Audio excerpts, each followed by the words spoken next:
और बिहार के सीएम ने अब दिल्ली में 11 नेताओं से मुलाकात की है। तीसरा मोर्चा नहीं, मेन फ्रंट बना रहे हैं, ये कहना है नीतीश कुमार का। अब 2024 में बहुत अच्छा चुनाव होगा और एक तरफा होगा।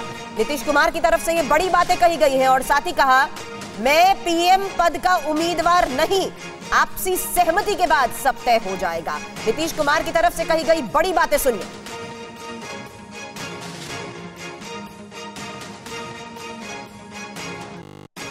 वो आदमी तो मेरे साथ आया ना, लेकिन बाद में हम सुझाव दिए कि ये सब काम वो सब छोड़िए, नहीं माने।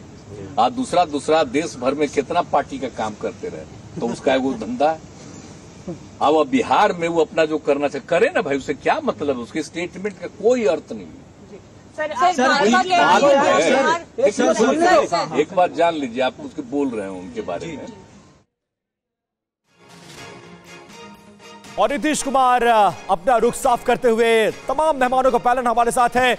अब मैं बीजेपी के पास जाऊंगा, लेकिन उससे पहले जेडीयू प्रवक्ता लव सिंह, मैं आपका रुख करूंगा। एक तरफ वो कहते हैं कि हम मेन फ्रंट बनाएंगे, बिहार छोड़कर दिल्ली में आके 11 दलों के नेताओं से मुलाकात करते हैं, जिनको कभी वो पार्टी से बाहर तक का रास्ता दिखा दिए थे, उन तक से संपर्क, शरद यादव की बात कर रहा हूं, उनसे भी संपर्क साधने की कोशिश करते हैं। और दूसरी तरफ ये कहते हैं कि मैं पीएम उम्मीदवार नहीं हूं। कोशिश क्या है? क्या प्रधानमंत्री नरेंद्र मोदी के खिलाफ एक तीसरा मोर्चा खड़ा करने की कोशिश, बेशक उसका नाम बदल दिया जाए, क्या यह वो कोशिश है? और क्या आपको लगता है कि इसी कोशिश के जरिए आने वाले भविष्य में नीतीश कुमार अपने आप को बतौर पीएम उम्मीदवार के तौर पर देश के सामने, तमाम दलों के सामने पेश करने की कोशिश कर रहे हैं?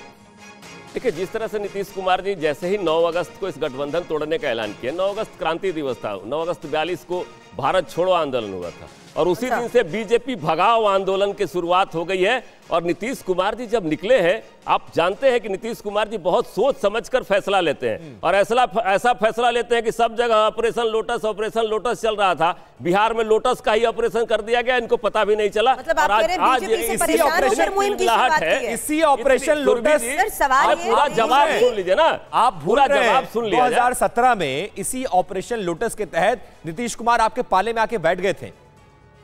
देखिए, बिल्कुल जब नीतीश कुमार किसी गठबंधन को कह रहे हैं तो बिल्कुल मेन फ्रंट होगा, और नीतीश कुमार में वो काबिलियत है। ठीक है, नीतीश कुमार पीएम पद के उम्मीदवार नहीं है। हर्षवर्धन जी ये बताइएगा, छोटे से सवाल का जवाब जानना है आपसे लव सिंह जी, क्या बीजेपी से परेशान होकर मुहिम की शुरुआत की है? वाकई देश की चिंता के तहत ये मुहिम की शुरुआत की है? नहीं, बिल्कुल जिस तरह से अभिव्यक्ति की आजादी छीनी जा रही थी, जिस तरह से लोकतंत्र खतरे में हो गया है इस देश का, भाई को भाई से लड़ाने का जो षड्यंत्र रचा जा रहा है, गंगा जमुनी तहजीब को खत्म किया जा रहा है, उस स्थिति में लोकतंत्र की जननी रही है बिहार।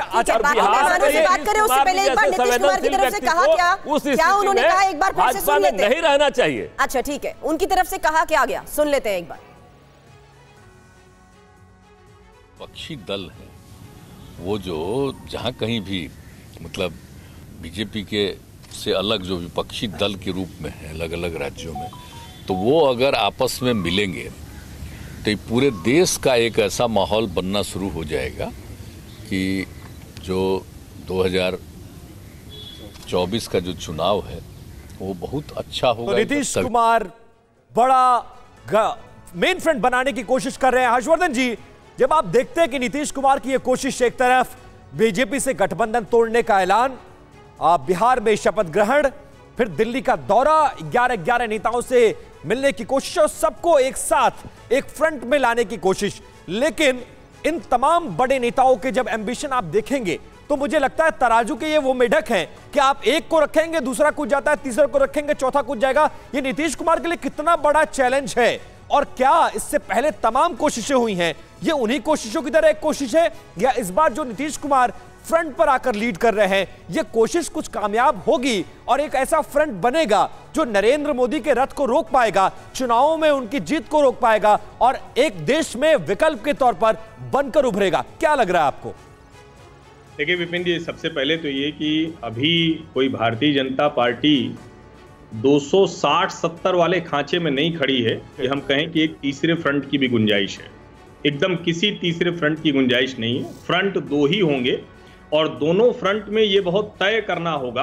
अब यहाँ कांग्रेस पार्टी अगर तय करेगी कि वो इस फ्रंट के साथ होगी खुले मन से होगी तब तो ये फ्रंट कहीं चलेगा, और नहीं तय करेगी तो ये सिर्फ फोटो अपॉर्चुनिटी अच्छी होगी, क्योंकि सब खाली बैठे हैं, कोई किसी को कुछ पूछ नहीं रहा। आप सोचिए, आपको मैं एक चित्र याद दिलाता हूँ। अच्छा, शरद यादव को लोग भूल गए थे वो राजनीति में कहाँ हैं। बिल्कुल, जब एनडीए के संयोजक हुआ करते थे तो उनके घर के सामने पत्रकारों का तांता लगा रहता था, और उसके बाद नीतीश जी ने शरद यादव को ऐसे बर्बाद किया, ऐसे अपमानित किया कि शरद यादव के यहाँ कोई जाना बंद कर दिया, क्योंकि बंगला भी छोड़ना पड़ा था, बंगला भी छोड़ना पड़ा था। उसके लिए बड़ी लड़ाई हाईकोर्ट तक से वो गए थे लड़ने। लेकिन उस मुद्दे को छोड़ दें, हाँ, अब देखिए आप फिर से शरद यादव फोटो खिंचा रहे हैं, शरद पवार जो कहीं दृश्य में नहीं थे वो फोटो खिंचा रहे हैं, बिना एक लोकसभा पार्टी वाले अरविंद केजरीवाल फोटो खिंचा रहे हैं। तो मुझे लगता है कि ये फोटो अपॉर्चुनिटी बहुत अच्छी है, लेकिन अगर इसमें कुछ दम होता तो नीतीश कुमार लोगों को तैयार करते कि राहुल गांधी भारत जोड़ो यात्रा कर रहे हैं,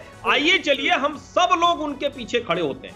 मुझे ये बहुत बड़ा लैक दिखता है, मुझे दिखता है कि विपक्षी, लेकिन क्या वाकई सब साथ साथ है?